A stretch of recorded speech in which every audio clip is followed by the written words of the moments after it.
Taigei, qué bueno que nos acompañan. Hoy vamos a sumergirnos en una historia que ha sobrevivido más de 500 años, la del pueblo que se encontró cara a cara con Colón. Si les interesa conocer más sobre la increíble historia y la cultura del pueblo taíno, quédense con nosotros.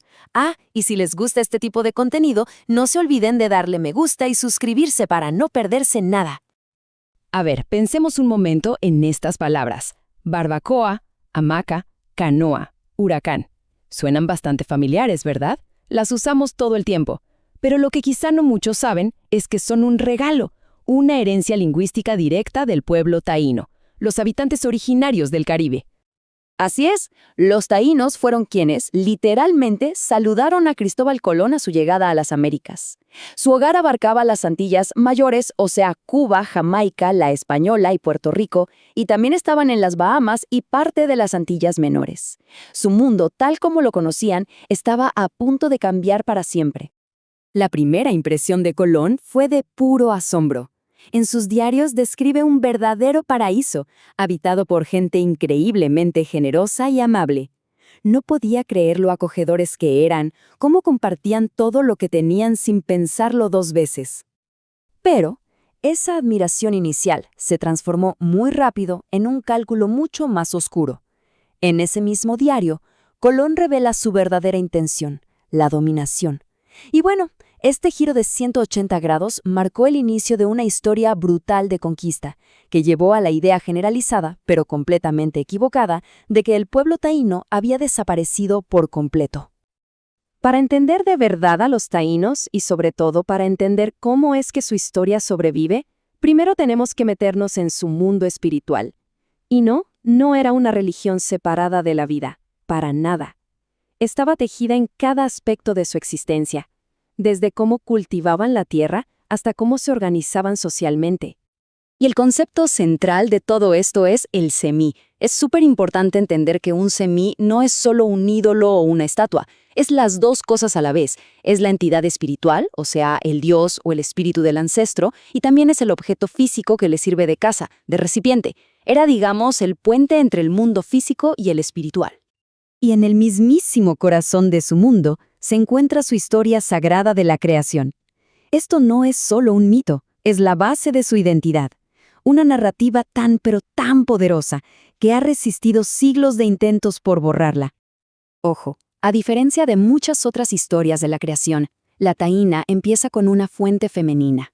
El ser supremo es Satabé, la madre de las aguas, la creadora de todo. Ella es el principio, el origen de absolutamente todo lo que existe. La historia cuenta que Atabey se creó a sí misma a partir de la nada.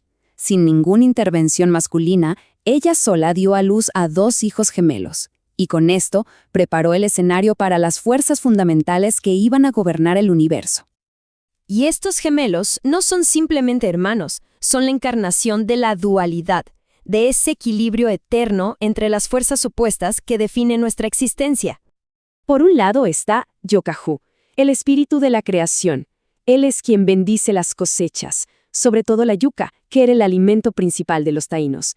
Y por el otro lado está su hermano, Huacar, que representa la otra cara de la moneda, el caos, el vacío, la destrucción. Pero, y esto es grave, no se trata de una lucha del bien contra el mal, es un equilibrio muy sofisticado y necesario. La creación no puede existir sin la posibilidad de la destrucción.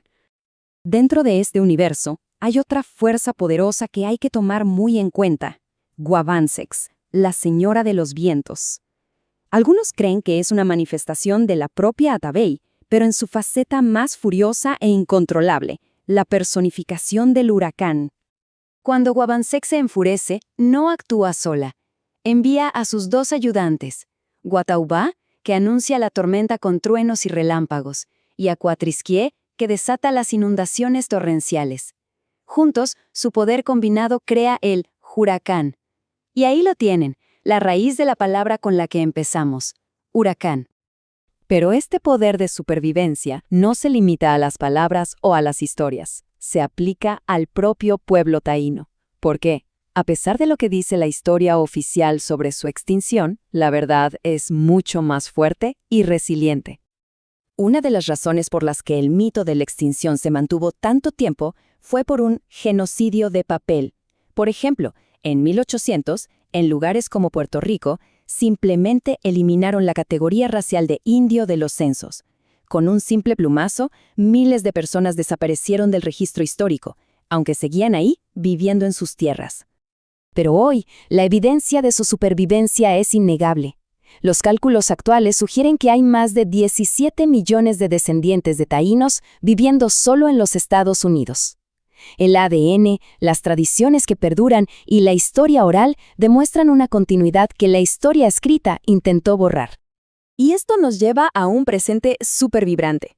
Lejos de estar extintos, la cultura y el idioma taíno están en medio de un poderoso resurgimiento. Hay proyectos para revitalizar el idioma, concursos en línea que lo hacen accesible para todos, y una reafirmación cultural que se siente en todo el Caribe y más allá. Al final, la supervivencia de la historia de la creación taína, desde Atabey hasta el Huracán, no es solo un dato curioso. Es un testimonio increíble de resiliencia. Y nos deja con una pregunta muy potente. Si una historia tan fundamental pudo sobrevivir a los intentos de borrarla, ¿qué más del conocimiento, la cultura y la identidad se puede recuperar?